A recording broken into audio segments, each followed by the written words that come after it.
Hi, and welcome to Season 2 of the Team Deakins Podcast, a collection of informal conversations between Roger and James Deakins and a guest. We never know where the conversation will take us, so listen in and see where it goes. This episode is sponsored by Sandstorm, the Technodolly specialist now based at Ealing Studios in London. The Technodolly is a fully repeatable camera crane and motion control in one, allowing cinematographers to handcraft a shot and then repeat it instantly and frame accurately for visual effects. Find them on Instagram and YouTube at sandstorm_films. This episode is sponsored by Aperture and its new Storm XT52, the industry's most powerful LED point source light. Brighter than a 6K HMI and powered by Aperture's revolutionary Blair light engine, the Storm XT52 is both a tunable white light and also the brightest ever adjustable color LED. Storm XT52, unrivaled output, only from Aperture. Today we're speaking with the cinematographer. His credits include The Last of the Mohicans, Heat, and LA Confidential. We're pleased to welcome Dante Spinotti. Dante, thank you for doing this. Hi, it's an honor to be with you guys. We're going to start with our first question, which is, how did you get to where you are today? Is this something you always knew you wanted to do, or did you take another path first and find it later in life? And where did you grow up? What's your story? The story is kind of interesting, I have to say, because it's very unusual. I mean, the story starts with classic studies in high schools and being unable to study Latin and Greek and math and chemicals and things like that. A total disaster. It was probably my second or third year in high school. And so it's like the time in which parents put their hands on their head and say, what do we do with this kid? Luckily, I had an uncle in Nairobi, Kenya, who was a cameraman director. Oh. And in East African Film Services. And I had a big passion for photography since I was a kid, a 10-year-old kid. My mother gave me probably a West Pocket Kodak camera. I was developing the negatives under the bed, trying to make the room dark, printing. And I became, when I was 12, the official photographer of the local soccer team, football team, which was a small town not far from Venice. And my photos printed with photo by Spinotti, on all the bar windows. And that was the start. So I had a big passion. So they felt that was probably a good solution. So I took the plane, and it was kind of unusual in those days, for an Italian kid to travel around. And I lived for 1 year in Nairobi and started in this job, photographed Kenyatta coming to freedom. Jomo Kenyatta then became the president of Kenya. Coming to freedom, I went to, they sent me there for United Press International. I've never used a camera before. I had a Bell & Howell 35 millimeter, so I was kind of pushing my way, mostly English reporter. There was a worldwide reporters coming to the site and trying to get these shots.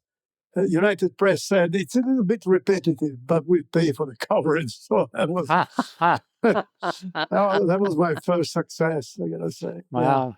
Yeah. And what did you do after that? After that, I had a big fight with my uncle at the end of this 1 year. At that age, probably 17, you tend to be not sufficiently grateful, to people who does things like that, or relatives who do things like that for you. And I went back to Italy. After a couple of years, I went into Italian state television, RAI. And then in the meantime, I was also doing some commercials and things like that. And that was when, the advantage of speaking English was kind of paying off because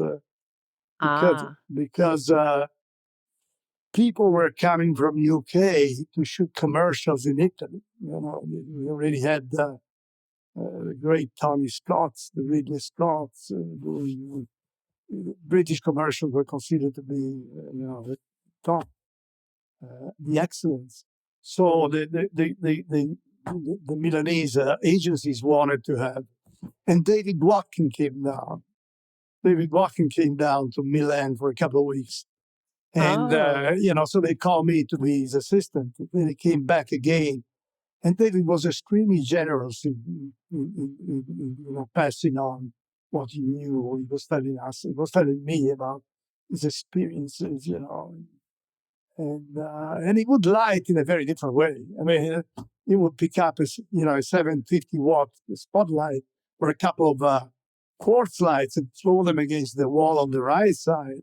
Maybe just use a little inky dinky in the camera to light the eyes. So it really opened my imagination to something entirely different, to see in a time in which everybody was using the 10Ks and flags and nets and things like that. So encountering David was something really extraordinary. Then what? I mean, then at some point I couldn't stand being in Italian television any longer. And I decided to become a freelance, to leave, I was already married, so it was not that easy. The safety of, the wage and things like that. And I decided to leave television and go to Roma, to become a freelance. And I did the first movie with Citti, who was an assistant of, had been an assistant of Pierpaolo Pasolini, and he was a pretty good director. So it was a lot about changes, because then after another few years, I had an occasion with, after having worked as a freelance in Roma for a few films, including a very interesting one with Liliana Cavani. She did The Night Porter, if you remember. Mm-hmm. And so Dino De Laurentiis was looking for collaborators in his Carolina studio. And he was looking for collaborators were either British or Italians. He didn't want to work with Hollywood personnel who had, were more expensive, and North Carolina was a non-union, union-free state. Right. Right to work state. Yeah. Right to work state. Yes, thank you. And so that's how I did my first movie, which was a movie with Michael Mann. Guess what? I mean, so it was very interesting, every time you do a change to really start something a little complicated. The crew was half Italian and half English, and with some Americans. And the Italians could not speak English, so you can imagine what kind of... If this was the film Manhunter, we should say, right? Yes, that was the film Manhunter. Ricky Gaffer was a guy who just came out of a nuclear station, nuclear plant. So he had to come out because his level of radiation had reached a level which was safe for him to do some other job. But he had no idea how to prepare. Wow. It was like getting to a location and say, where are all the lights we just spoke about? Oh, it's going to be up there in a second. No worries. Take a minute, Dante.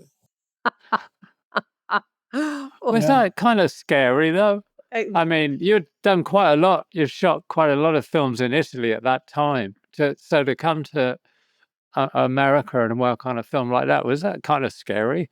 It was difficult the first time leaving Milano and deciding to become a freelance and go to Rome, especially with a movie like that with Sergio Citti. I mean, those guys were, real popular Roman kind of guys. I don't know if you have an idea of the Pasolini movies like Carcassonne. They talk about the poor guys who a really low, even non-proletarian level, even below proletarian level. So they were very kind of rough. It took me something. They were calling me the Milanese, who I'm not. It was very rough if you know the Roman attitude, the Roman culture. We became very good friends towards the end of the movie. So yes, these changes were incredibly tough because then I go, the first movie I do in the US, we moved to the US, the movie Michael Mann, and that's something you have to, it was also kind of interesting. Yeah. And how different was the style of filmmaking with Michael Mann? Was it very different than what you were used to in Italy? Well, definitely. And also, things like schedule or the elevated costs, the fact that you needed to prep the movie in advance, as opposed to just walking to the set with a small, Italian film. You had to prep in advance and do things. Was kind of it was a big jump. It was a big jump. But the other big jump is to get acquainted with the film crew, camera crews, and film crews, and you walk to a place where just about nobody knows you, and it takes a long time to get adapted to that and to get to know people who rely on you, trust you, as opposed to who is this guy, who is kind of. Yeah, it always struck me what struck me most, I think, the first time I worked in America on an American film was how far I had to walk from where I parked my car to the set because of the number of trucks. I mean, I just couldn't believe the number of trucks and gripping electric camera trucks. I thought, what's all this for? Yeah, actually, and also, there were some complications which the producer Dino De Laurentiis explained to me later. I mean, Dino at some point wrote a letter to Michael Mann stating, we decided that you were doing the most 2 or 3 takes every shot, every scene, and instead he was doing many. We did 7, 8, 10, 20. I remember we did 40 takes, and Bill Peterson was understanding what was going on, watching television, idiots. And so Dino De Laurentiis wrote this letter. And so Michael was kind of doing a couple of takes, but in every take, he was probably repeating the scene 10 times. All right. So and so it was really, a gamble with the hardship with the camera, the crew, and dealing in kind of a different way to make movies. But for me, this idea of making a change was fundamental. I mean, it's always what allowed you to make a step forward, to learn something else, to get to know. The idea was probably always, since I became a freelance, my final idea was to finally get to Hollywood in a way or another, because I felt that that's where good filmmaking would, end up being. But how different was it? I mean, when you were working in Italy, were you operating, for instance, and were you shooting single camera? And then when you were on like Manhunt, was it multiple cameras? And did you operate? Yes, I'll tell you, this is a good story because Michael Mann did an interview recently where he said, in the whole of Europe, the director of photography is called lighting cameraman, Mm-hmm. In fact, that's something that really belongs only to the English way of working industry, British industry, because the industry in Italy was pretty good in the time of the spaghetti westerns. There were years in which something like 300 movies were produced in 1 year in Roma, Cinecittà, and the industry was very, very active. So they had this system, in which there was the camera operator. I grew up operating the camera. I think it's together with cooking polenta is one of my specialities. If I have to say. It's good to have specialities. Yeah, because I grew up shooting documentaries and writing television, and so I think I operated the camera on that first movie quite. But I had with me the camera crew was Italian, and there was Enrico Lucidi, who became then a DP, and did some very good movies with Giuseppe Tornatore. He was operating the camera, and of course he could barely he could barely speak English. And I remember one time that he was operating a shot and the dolly, on Manhunter, one of the very early days. And the dolly hit strongly a door, the frame of the door. And so I think he fell, the dolly fell off the tracks and he cut the camera. So Michael Mann comes to me and says, Dante, tell him the next time he cuts the camera, I'm going to send him home. He's not going to keep going. Oh, yes. I said, I'm going to write a sign for him on top of his bed so when he goes to sleep at night. It was a very interesting start. However, at the same time, it was also a lot of learning, really a lot of learning. And that movie I did after that was a film with Ken Adam was the production designer. It was called Crimes of the Heart. Bruce Beresford directing, and 3 great actresses. So, yes, the De Laurentiis time in Carolina was very, very interesting time. It lasted for a couple of years because then De Laurentiis also had some financial issues. So from then on, I started freelancing. I was going back and forth from Italy to Los Angeles or to wherever the movies were. And were you always working non-union at that point? No, actually, I did a film which was called with Bette Miller. It was called Beaches. Oh, yeah. With the director Gary Marshall. He was a director from New York for Disney. And I did a film. And so I had to have a waiver from the unions, which was not easy in those days. Yep. I don't know about you, but I think Vittorio Storaro was probably one of the early foreign cinematographers being able to work in Hollywood. You obviously got on with Michael Mann really well because then you did his next film, right? You did Last of the Mohicans. Yes, yeah. I happened to do probably 5 movies with Michael. Yeah. And but then it kind of became a little less interesting because he was tending to try to take decisions on lightings and try to have indication and control. So at some point I decided to find myself busy with something else when I knew he was going to give me a call. Yeah. However, I gotta say, Michael was a very important director. I mean, I think I did with him probably one of my most interesting movies, which was Heat.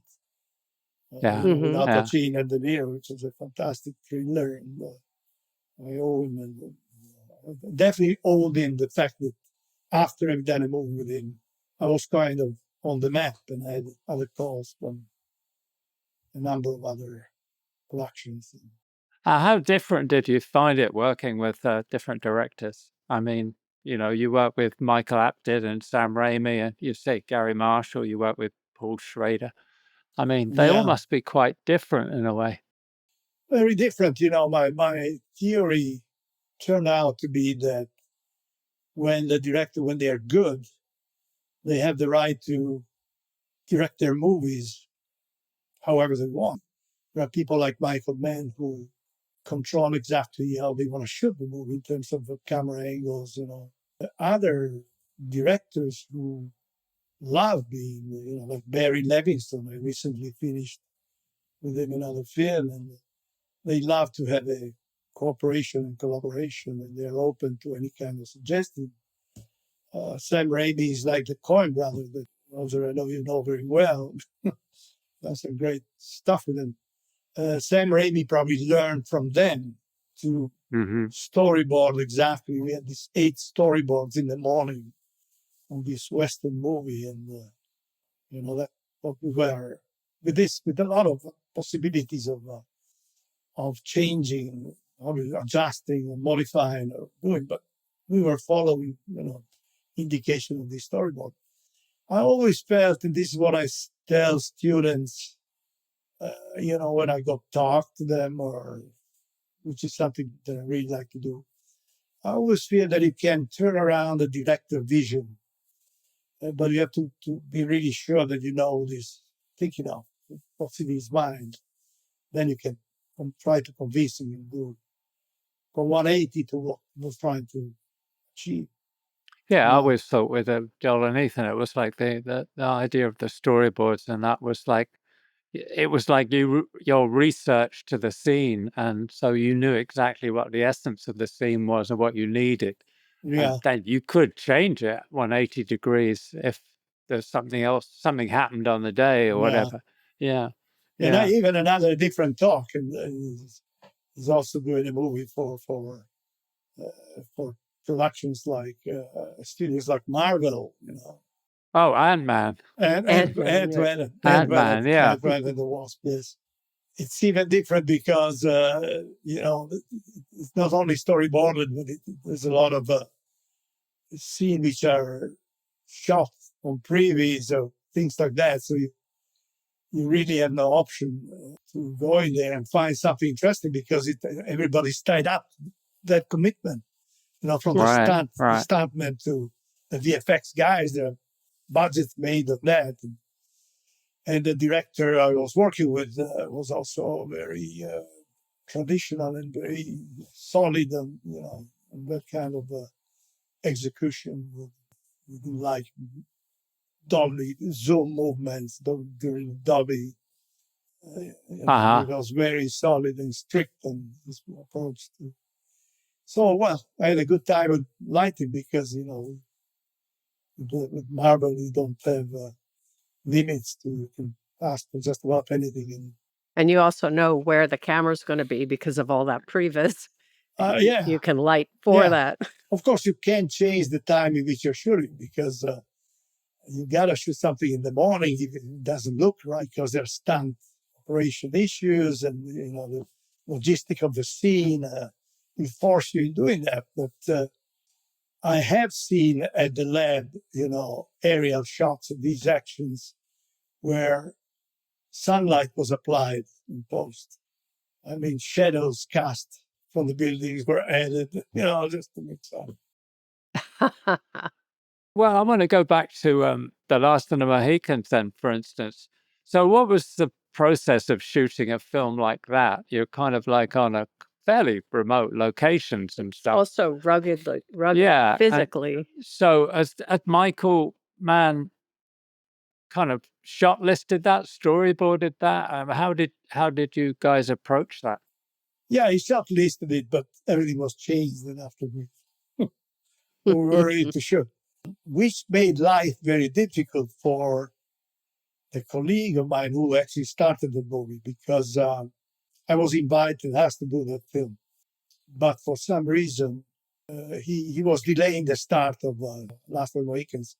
And I had a movie in Hollywood that I was very interested in doing, which would have allowed me to enter the unions in Hollywood. So I said, sorry, Michael, I can't do your movie because, so I went to Hollywood to do this picture.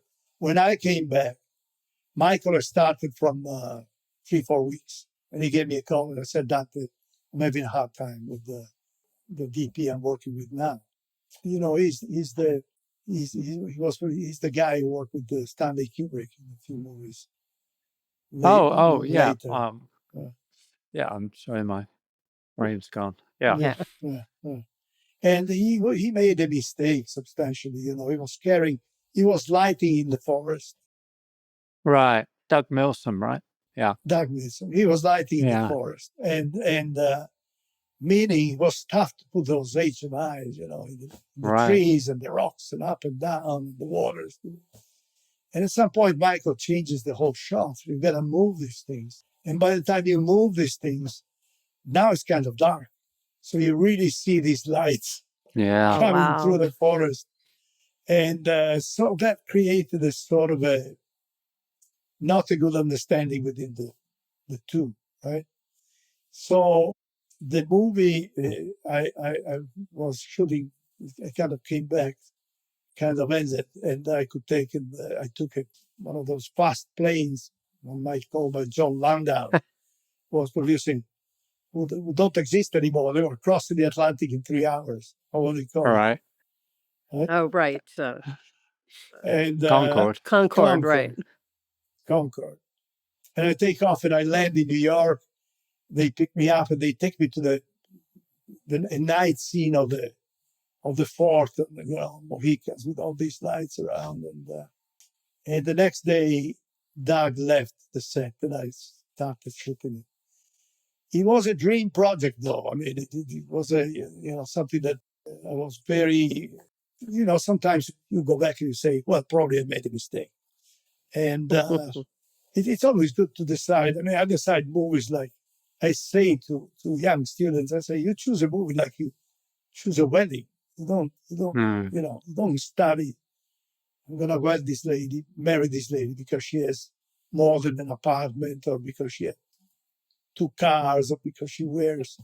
You just decide because that's by instinct. And that's a good way, I think.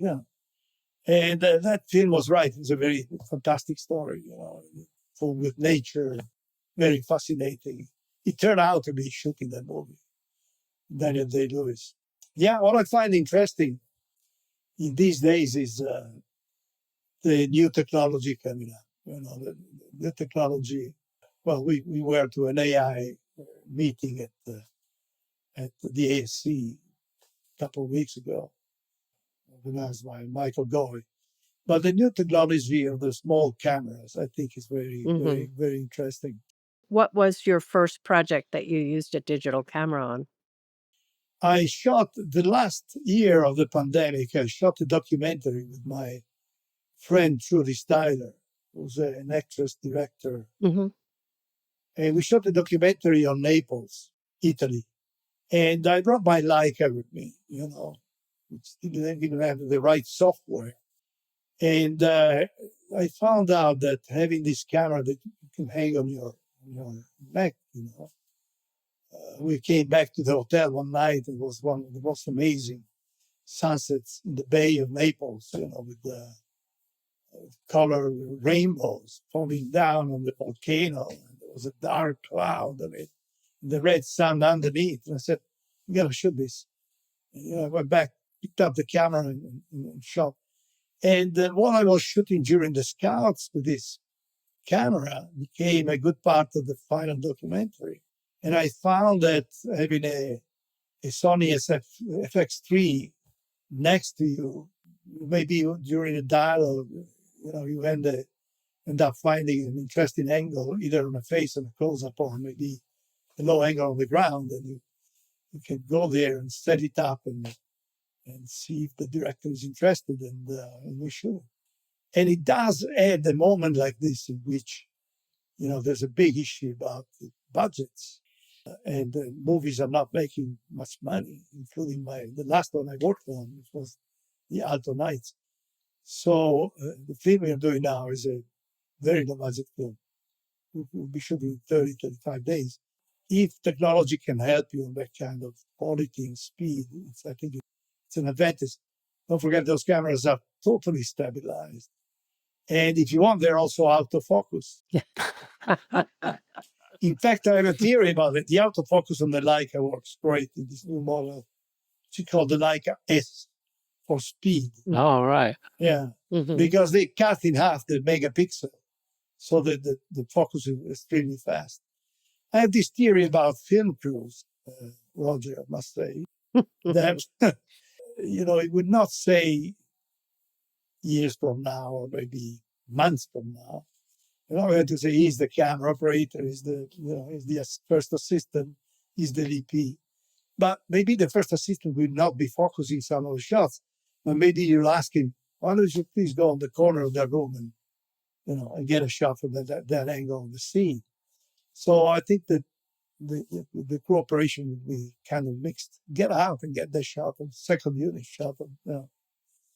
Yeah. I think it's inevitable, really, yeah. Because technology helps. Technology helps. Yeah. But you started using digital on Public Enemies, I think, if I'm not wrong. Right? No, actually much earlier than that. Oh, was it? Yeah. I was invited by Tony Hawkins, with whom I did a film called, it was The Red Dragon. This was one of the one of the very few guys probably who shot exactly 2 movies, which are the same. That Yeah. must have been strange. What did you do differently? I didn't read the screenplay many times. That was, was enough to read it a couple of times because I knew the story. Yeah, so I did that film, and Tony, the great thing about the movie was that Tony Hopkins was, playing Hannibal Lecter. And then he invited me to shoot for him his directorial, probably one of his last directorial movie as a director, which was called very interesting story about the Nazi time. I mean, it was a kind of a story of flashbacks. Anyway, I had a great time with him, and I suggested to him to use the first Panavision Sony camera, which was compared to today's cameras was really a low level quality kind of machine. But I'm also tend to be kind of lazy, so the fact that I could see the image on the monitor and say, okay, I like it. You see exactly what you want to change. I think it's a great plus for the shooting digital versus using film. Using film. No, only thing I wonder, because you were talking earlier about Michael Mann wanting kind of control over the way it was lit as well as the shots, and like you didn't feel like you were having a collaboration anymore. Do you think though that access to actually exactly what the image is kind of narrowing down that amount of collaboration, or can be? No, I don't think it's changing. It might have made a difference to, Michael Mann, in the sense that he was seeing this.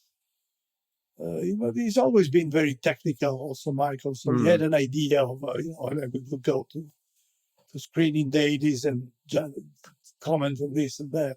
But of course, seeing it on a monitor was probably, inviting Michael to be in the way of, the idea that the DP had, versus him saying, why don't we do this or that? That was probably an element. But I never found that, that shooting digital in any other experience I did, there was a problematic thing with how you want to light the set, or in the independence of the cinematographer versus other people that might want to have an influence, like producers, or want to have a say on whatever is happening. I think, actually, no, I must say, in this last movie, something happened. It was a kind of a surprise. I was grading the film with Barry Levinson, the Alto Lights, the company tree with Stefan Sonnenfeld. And all of a sudden, the editor that jumps up and says, this should be a little brighter. And I'm thinking, well, this is foolish. It's not like you make it dark or brighter. It's not like you say, hey, let's make it brighter. I mean, you give a lot of thought how you light and you think a movie, an image should be executed and look on the final. So it's not just like it. Find this editor that jumps up and says, hey, why don't we make this a little brighter? And distracted, Stefan Sonnenfeld was a bit distracted and immediately made the correction. But that was the only time in which I had an experience like this. You've kind of gone back and forth between sort of quite large movies, like we say, X-Men and Hercules, and smaller films. I'm kind of really interested. One of your early films back in Italy was called The Legend of the Holy Drinker with Ermanno Olmi, which I found really interesting because Olmi was the director of Tree of Wooden Clogs, which was a film that I remember, and a lot of my fellow students when I was at film school kind of idolized that film as a kind of mix of documentary and feature. So what was it like working with Olmi on The Legend of the Holy Drinker? It's a really interesting movie. Yes, I agree with you. Olmi was a wonderful person and a remarkable director. It's interesting to know and to say that he was born and he was shooting movies in Milan, where there wasn't film industry as in Roma, so there were very few people shooting films in Milan. So the productions were also very low budget, very small. Many times he operated his own camera. In fact, the first time I worked with him, I was a kid. I just started being an assistant, and he was doing a film for Broccoli about Pope John 23rd. Was a great American actor whose name I can't remember now. And half the movie is really fantastic because it's the story of the young Pope as a kid when he grows up in a tiny town not far from Milano. So I was his assistant. Both of us were going around, just him and I. And I was getting the camera ready for him. And he was going around shooting himself, this preparation scenes to show Broccoli. So giving an idea of what he intended to do with this movie of Pope John, which I then didn't work on because I had to go do the military service to be a soldier, the Italian army. Anyway, we remained in good relationship. He's a guy from the north, from the mountains. And he gave me a call to come and do this film in Paris. I remember it was a fantastic experience. It was great to work. His idea of making movies was extreme simplicity. It's like the famous answer that I think John Ford gave to an assistant director when the assistant director suggested, why don't we put Maestro, Mr. John Ford, the crane here and come down and we see the canyon and we see the train coming by, whatever. And John Ford said, where do you see all this thing from? From eye level, right? So this is exactly where we're going to put the camera. And, so one day I was questioning a very dramatic scene. I was saying, Ermanno, how can we shoot this? And Ermanno said, listen, it's very simple. Let's put the camera here. We see this lady sitting down. Rutger Hauer is walking back and forth. And then we do a close-up with the lady. And we do a close-up with Rutger Hauer. And that's how we shoot the scene. It's beautifully simple, though, isn't it? And, he was I don't know, you probably have seen a movie called Il Posto. Yeah. Which has a different title. And that's another interesting. It was probably his first famous masterpiece. Very interesting film that won a lot of, I think, won in Cannes, a lot of awards. An extremely simple love story. He actually married Loredana Detto, who he chose. She was not an actress. He chose to be the leading character in the movie. She plays the girl, the main character of the movie, falls in love with. And she then became his wife and dedicated his life to Ermanno as opposed to continuing to be an actress. Right? Yeah, so this was working with Maestro Olmi. Was it kind of nice working on something that was obviously quite small, direct, and you obviously didn't have a huge kind of the Hollywood lighting sort of kit? Yeah, but again, yes, it was especially, complicated because Ermanno was used to kind of light his own movies. So it was simplifying things. Yes, he had a camera, he had the DP in some of the films of Lamberto Caini, with whom he did some of the poster itself was shot by Lamberto in Milano. He was from Milano. So it was kind of strange. Sometimes he thought I was exaggerating. Dino lights along the river in Paris on the Seine. But on the other hand, probably liked what I was doing for him because that movie ended up being a good film. It was accepted and liked around. It was interesting working with him, definitely. Also, one of the reasons why he hired me, besides the fact that he had seen a movie that I shot, actually. It was, for some reason, he flew to the United States, he was on a plane, and he saw Crimes of the Heart in the plane. So he said, I got to call back Dante to do this movie. Reminded him that was it, the poster. He had And the reason why he called me also the head DP is because he became sick of, I think it's called Epstein-Barr, if I'm not sure. And caused to him, his brother is a doctor, saved him. And he caused to him, he was walking with some difficulties. He wasn't that stable, and he definitely could not operate the camera. His hands were, but he was so strong that immediately after he was able to heal from this sickness, directed another movie that came just before the Paris film. So he was able to put together another movie that he shot in Padua, I think, with a very limited budget. The story of an old lady, always very strong, very intense. He was able to transfer some sort of human drama, with very simple language, with very simple means. Many times he was working, with actors that would see. One of the protagonists of the French movie was a lady that he saw at a restaurant. I think we worked together, yeah. She plays the ex-lover of Rutger Hauer, this Polish guy. And we were at lunch one time, so he asked his wife, Loredana, can you go talk to her and ask her if she wants to play my movie? Wow.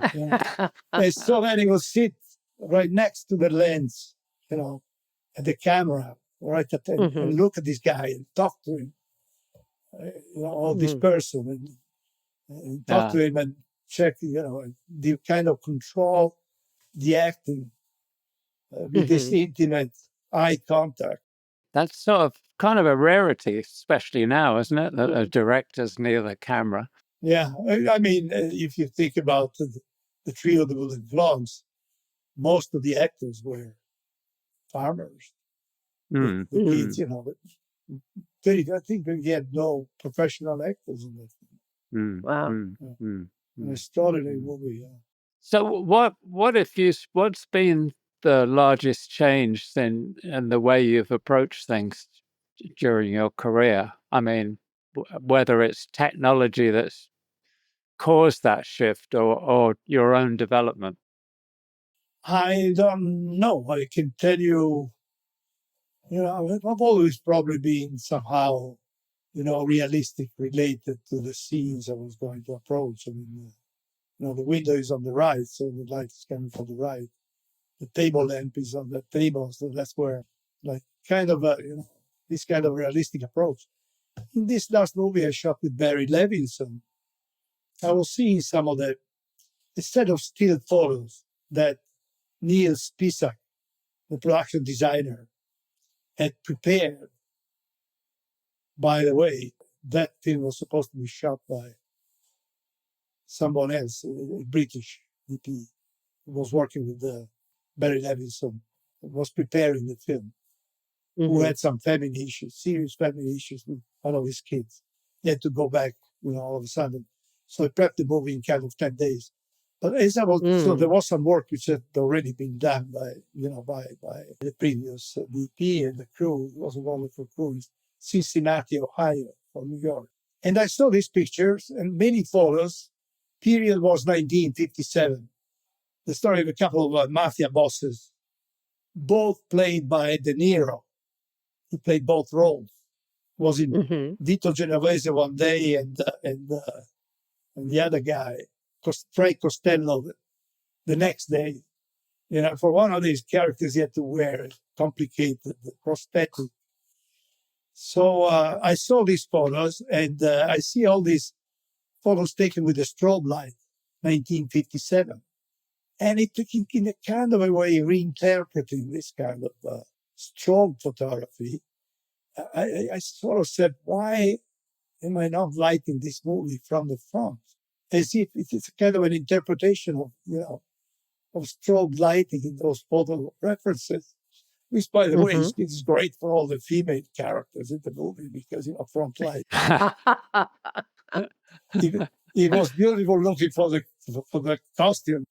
So I had the kind of approach this I shot a few scenes with that kind of idea, and the gaffer set up for me, Russ Faust, set up for me a set of umbrellas, that sometimes we would put together behind the camera, and for some reason it looked great. Even though now and then I was telling myself, well, I'm not the first guy to think about this, because someone like, who did Godfather? Our famous Gordon Willis. Probably Gordon Willis, got there somehow before. But I had to differentiate the lighting on the two De Niros. So I used kind of a higher angle for the violent Vito Genovese with prosthetic. And I had a more lower angle of the lights for Frank Costello was representing a more modern mafia. The mafia that is about corruption, is about banking, is about not selling drugs and not killing people, at least directly. Yeah, but the theme of the movie was pretty interesting because, and I gotta tell you, in the whole film at the end, there's one close up of Robert De Niro. I was using the Venice 2 cameras, and we shot this thing in 2 or 3 different places. And finally, the director and him, they decide, why don't we sit down in this bench? He sits down in the bench in the park. I mean, there was a villa nearby, so he was lit by the sky, by the green trees, by the meadow, by the sun bouncing on the villa, whatever. I just put a black 12 by to take away the sun from him. So he's lit by all these different subtle sources of light. And that's what convinced me that, that the digital technology can stand up to film. I mean, you cannot get any better than that. That close-up, perfectly graded by Stefan and I, of course, has the thickness of an oil painting. It's so three-dimensional. It's so beautiful that I don't think you can do better with film. It's surprising to see colleagues of ours do something extraordinary. I mean, I don't know if you guys have seen Sinners. Yeah. Have you? Yeah. This was shot in Vista Vision. Yeah. It was extraordinary, the difference now, isn't it, between one film shot like that or another film shot on IMAX and then 28 years later shot on an iPhone. Yeah. But what the Vista Vision idea gave, I think, is the extreme carefulness and accuracy in doing all the setups. You could say that, they were really determined to use the film the most economical possible way. So every shot was very well thought out. Which I think people don't realize you can still work that way with digital. You can think things out. You can not overshoot. You can do all of these things because people automatically assume if you go digital, you're going to have sloppy work ethic, I think. And that's not necessarily the case. It's just a tool. Yeah, absolutely. It's more the young generations, probably. I gotta say, I saw in some of the recent movies, I don't know if you see a movie called Weekend. What about it? There's another couple of words. What about Weekend or something like that? But basically, it's called Weekend also because the main star in the movie is a singer, an American singer, an artist whose name is Weekend. And he's the interpreter of this movie, which is a good thing because I can't see a movie about Bob Dylan when you got somebody else singing Bob Dylan. I think it's just about impossible. Anyway, it seemed to me that there's a very interesting generational kind of change, right? In how films are made. And this movie is one of, together with Sinners and some other stuff, there's a more aggressive way of using color and sound and camera work. In that particular movie, Weekend, I felt that the screenplay was not that great with some mistakes for me. They were not good storytelling. wrong. But the way these movies are shot has an aggressiveness with the music. There were some very beautiful shot concerts in the film weekend. But even the story, the dramatic storytelling of the, there is some, you can see some change related also, of course, to technology. And how about you're mentioning the ASC's conferences on AI? What did you take away from that? How do you feel? How do you feel that the cinematography is going to change basically in the next 5 or 10 years? It was kind of interesting because, at some point, there were 2 or 3, Michael Goy organized this in a very interesting way. There were 2 or 3 guys who were representing different companies who came to show their, whatever they can do. And one of these guys said, ask the audience, what would you like to do? And what would you, what do you think? Describe to me a shot. So they said, what about the woman on top of the Eiffel Tower in Paris, and she's fishing? And there you go, 1.5 million later, you get this woman on top of the, the Eiffel Tower, and she's carrying a fishing pole. But I think, what I take away from that is that AI has to do with everything which is in the past. I mean, if you have Kubrick going out in the street or Fellini and organizing a scene in the street with characters and people, it's something projected in the future. AI cannot do that.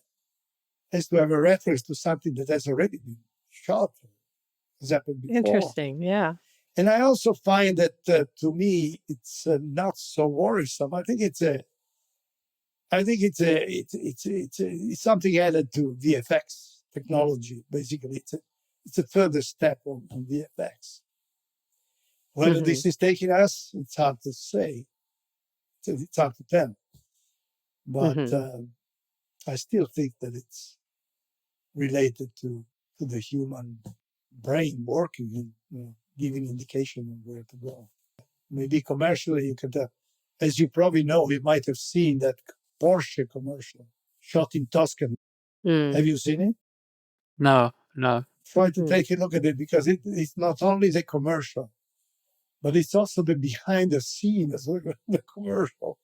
Yeah. With all the Italian, the Toscanian paisanos, commenting on what they saw. And it's all shot, made with AI. So that's right. Wow. There's a Volvo commercial as well, I think it was last year, that is completely AI. That is kind of staggering. Yeah. But you're not seeing or feeling that kind of technique is going to intrude on production more than it already is?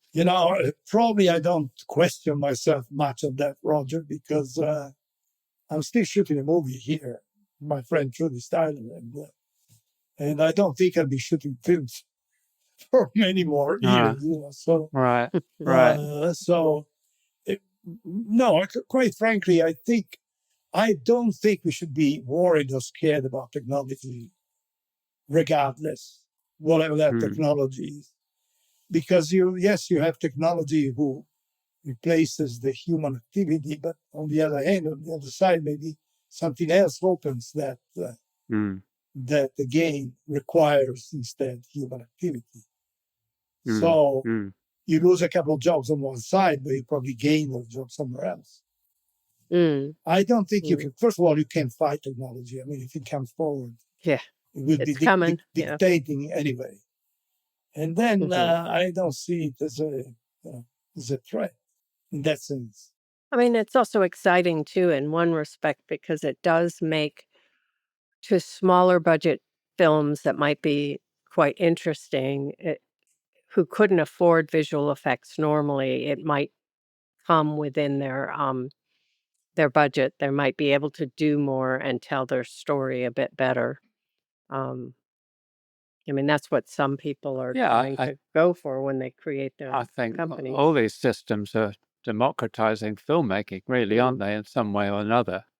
I suppose my worry is a little bit that people are kind of reinventing the wheel. There seems to be a lack of knowledge of the films that have come before. You know, like an old film is usually maybe something coming from 1980 or 90, and they're kind of films that from the past. Well, like Tree of Wooden Clogs, I wonder how many students or how many cineasts have actually seen that film, you know, which is kind of a historic movie in many ways. Yeah, recently American Cinematographer they have brought to film something like 20 movies. They probably scanned the negative, the old negative, in 8K or 6K, restored it, and they made a 70 millimeter print. So you have movies like The Searchers, you have movies like Vertigo, you have movies. I gotta say, there's also a movie I shot. That's good. which is Manhunter, by the way. All right. And so they did this 70 millimeters prints of these films. I'm pretty sure it might be a movie that you shot to make a lot of sense. So, and I'm thinking, I've been going to some of these films, to watch these films at the Aero Theater, which is 10 minutes away from where I live. And it was an amazing pleasure to watch these old movies made so well without compromises. So rich in storytelling, so fulfilling, the sound in the screening room, and the way these films were made. It's just enjoy the craft. The craft is also the message sometimes. It's a good way to stop. Yeah. That's fantastic, Dante. Thank you for doing this. No, This thank has you. been great. Thank you. Well, thank you. It's been great, and it's been an honor. If you'd like to sponsor the Team Deakins podcast, let us know at pod@teamdeakins.com. Thanks for listening. If you want more information and further discussion, check out the forums at www.rogerdeakins.com. Becoming a member is free, and you can ask follow-up questions there. And be sure to subscribe to the podcast for more new questions and topics. Also, check us out on Instagram at team.deakins. See you next time.